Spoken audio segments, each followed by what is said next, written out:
what's going on, guys? Me, Mortimer here, back in the studio, filming bus news, covering slightly outdated topics, but oh well. But yes, got some general just service change stuff from around just general Lothians area and beyond. And then additionally, got a live action segment. That's not the best way to describe it, but it wasn't in the studio is what I'm trying to say. I suppose we'll start with the out of the studio thing first. If any of you guys saw the video we put out last Monday, it was my first race with Charlie in about 6 months. We raced from Craigall bus terminus to Nine Wells Hospital, with Charlie running the entire stretch like the absolute madman he is, and me and new team member Cormac doing the full journey on the 22. The main reason we did this is because they have new buses on the 22, Yutong U11DD. So, yeah, whilst we were filming that race, we also filmed a segment for Bus News, because why not, I guess? Okay, I'm sure I've just implemented an actual good segue into this, but I am currently in Dundee with Mac. We're currently on bus. Yep, Yutong U11DD with Xplore Dundee. There are 8609 currently. Yeah, we're on 8609 currently. They've ordered 12 of these using Scott ZEB2 funding. Yeah. However, I think so far 8600 through 8609 are in service. 8610 is in service. I think it's based out of Erskine briefly at the moment for the X23. Yeah, that's what I was and then I'm not sure what the situation with 8611 is yet, but there's 10 currently in Dundee. At the moment the 22 is now fully electric, with any journeys where they can't get a U11DD on it. They're getting BYD D8URDD Alexander Denison VAR 400 EV on it. So I do not like them. I do like they're not great. They're not my favourite. These though, They're right. I honestly have to say I did not think well of them, but the U11DDs are actually really good with USB-C and A charging. And for example, they've got air comms here and same downstairs. It's genuinely a good bus, I have to say. this is my first time on a Yutong vehicle that hasn't been a coach, because I take Ember a lot between Edinburgh and Rosyth because I am an Edinburgher. I've got to say, I've not heard a lot of very good stuff about Ember's bus operations, like the E10s and E12s and whatever. But I've got to say, this is my first ever Yutong bus, and honestly, I'm quite thrilled to see they're actually pretty good. This stop bell's really annoying. It's like, It sounds like it genuinely sounds like a washing machine, like a Samsung washing machine. yeah. And it's also quite loud. The screen is also quite basic. It's literally just the bus stopping thing, which for a bus from 2025 is It's a bit embarrassing. There is a smarter screen downstairs which shows the stops and time, etc. Right, that could have been implemented upstairs as well. Yeah, but they didn't. Yeah. Other stuff up front, handlebars. I like this bit here feels quite rubbery, which is nice. It doesn't feel like as rock hard as on a lot of other buses, which is nice. And then yeah, Yutong logo, because Yutong have to plaster logo over absolutely everything.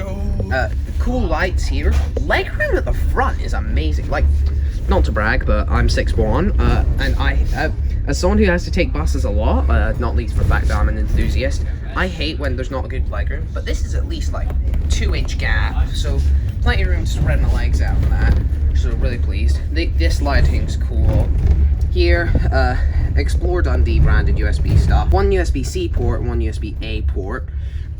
So honestly, these seats, they're not the best, but these seats aren't half bad either. Also gotta say, the lighting here is very nice. I've got zero emission electric branding all over the top. I've also just quickly come up the back to showcase, the backs of each seat have the USB setup that we saw where we were sat up the front, along with stop bells on the backs of the seats. Since there aren't actually handlebars along the back, so you have to just hold on to the sides of the seats because they've all got handles on them. So I don't know why though. I don't like how the handlebar stop bars look. They just look wrong. Also worth noting, here there's a little step, so it actually goes up a bit at the back, which is interesting. Okay, but I've moved seat about 4 times now. Every seat I've sat on, the legroom has been spectacular.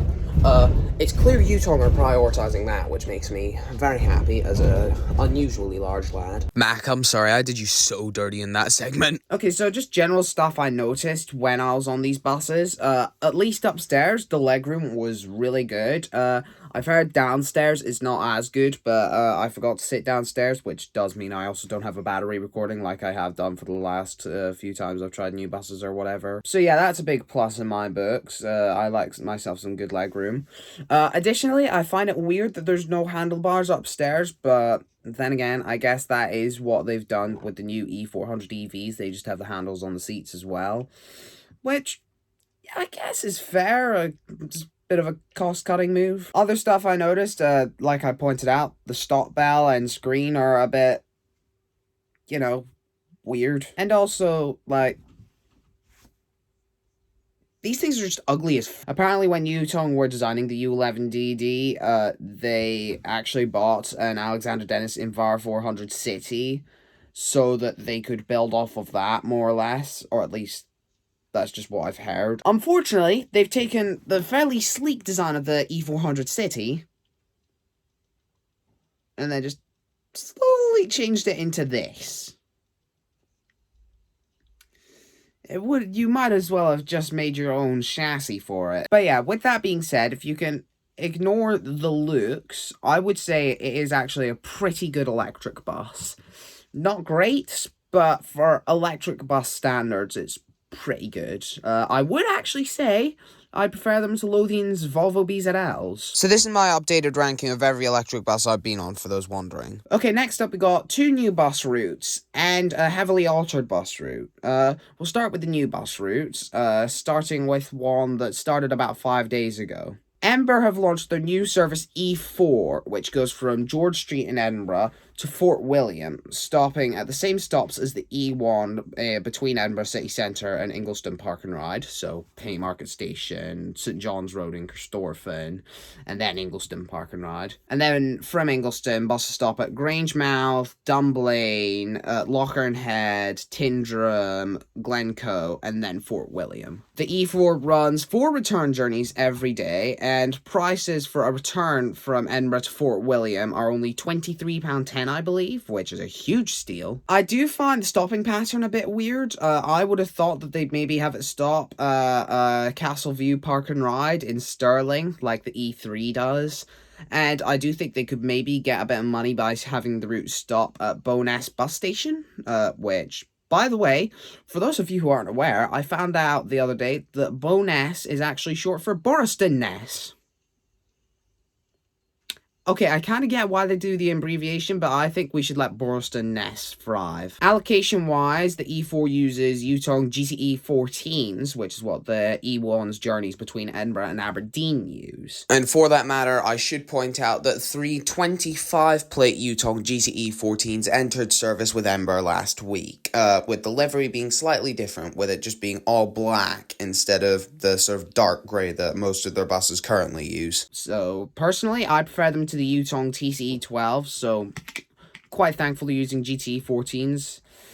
I was literally just in Falkirk on Thursday, and I, for some reason, decided to go via Dunfermline and take the 28 down, which was maybe a bit stupid of me. I could have tried the new route, but I digress.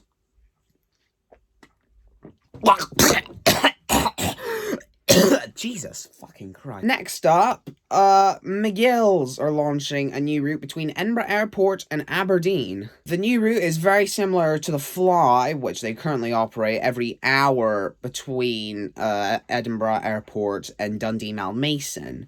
The new service is going to run, I think, about 10 return journeys a day between Edinburgh Airport and Little John Street in Aberdeen. Journey time, I think, is about 3.5 hours, and there are no intermediate stops, so it's able to just run direct from Edinburgh Airport via whatever the quickest route is straight up to Aberdeen. The route enters service on the 28th of April and will most likely use the Turismos that are already in service on the Fly between Edinburgh and Dundee. Next up, Prentice are being a bit stupid.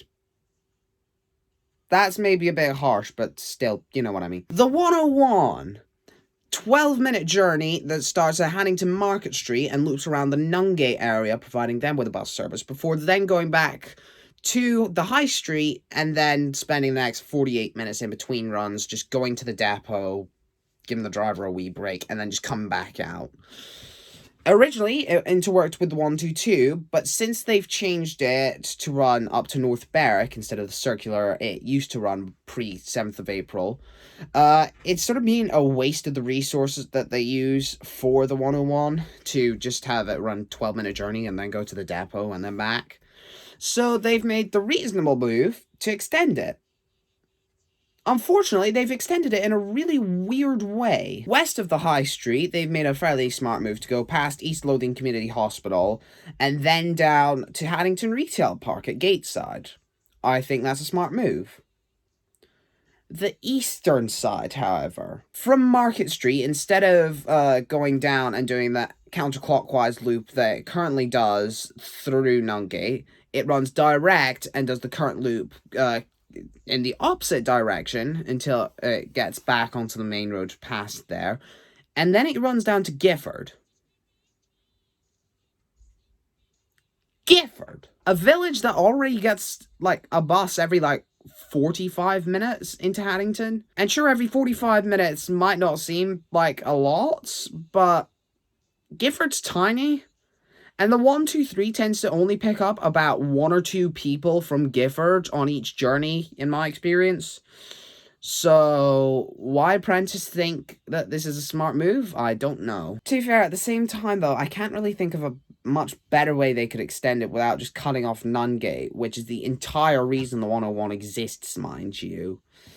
And I doubt many people in Nungate are going to really benefit from getting a link into East Linton aside from maybe the train into Edinburgh, but at the same time they've got the X7 from Haddington, and it'd probably be quicker for them to take the X7 from Haddington instead of take the bus to East Linton and then the train. Also, I do think people in Nungate will probably appreciate the fact that they have a bus service to the hospital and to Haddington Retail Park now without having to swap onto the 108 or whatever, but oh well. It's just a shame they couldn't have extended this in maybe a different way. I guess it works. But anyways, that's all for today. I'm gonna crack on with editing this and the plethora of other content I've got to edit. I've got about 24 files saved on my camera currently that I need to start editing. Quite quickly, in fact. I've managed to get a lot of videos lined up, but at the same time, I've not got enough edited. So, if that makes sense. Like, I've filmed enough videos to be set for well over a month at this point, like a month and a half.